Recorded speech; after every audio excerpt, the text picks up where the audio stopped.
सौभाग्यशाली तोता। बहुत समय पहले की बात है। एक छोटे से गांव के पास एक सुंदर जंगल था। उस जंगल में तरह तरह के पक्षी और जानवर रहते थे। उन्हीं पक्षियों में एक अनोखा तोता भी रहता था, जिसका नाम चिरकू था।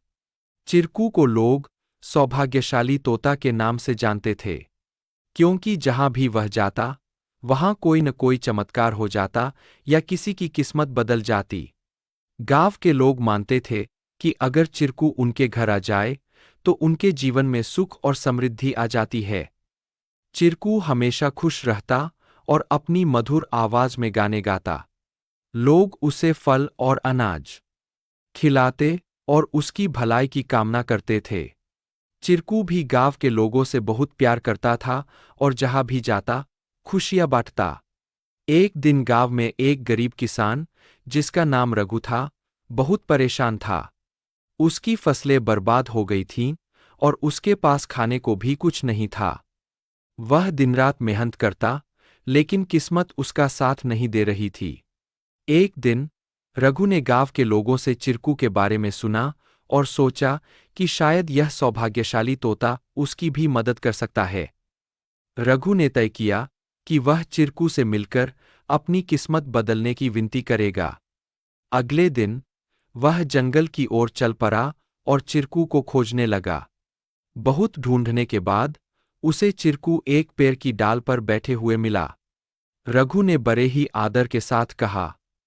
चिरकू ने रघु की बातें ध्यान से सुनी और उसकी आंखों में दया उमड़ आई। चिरकू ने अपनी चोंच में एक छोटी सी चमकती हुई पत्ती उठाई और रघु को देते हुए कहा, यह जादुई पत्ती है। इसे अपनी जेब में रख लो और जब तुम अपने खेत में काम करने जाओ तो यह पत्ती तुम्हारी किस्मत बदल देगी। रघु ने धन्यवाद कहा और वह पत्ती लेकर अपने घर लौट आया। अगले दिन वह अपने खेत में काम करने के लिए गया। जैसे ही उसने खेत में जुताई शुरू की, अचानक से बारिश होने लगी। उसकी सूखी जमीन हरी भरी हो गई और थोड़े ही समय में उसकी फसलें लहलहा उठीं। रघु की मेहनत सफल हुई और उसकी किस्मत सच में बदल गई। अब रघु के पास भरपूर अनाज था और वह फिर से खुशहाल जीवन जीने लगा। उसने गांव के लोगों को चिरकू की बुद्धिमानी और उसके द्वारा दी गई जादुई पत्ती के बारे में बताया। सभी लोग चिरकू की प्रशंसा करने लगे और उसे और भी अधिक प्यार देने लगे। लेकिन चिरकू ने रघु को एक बात कही थी। याद रखना, यह पत्ती सिर्फ तुम्हारी मेहनत का साथ देगी।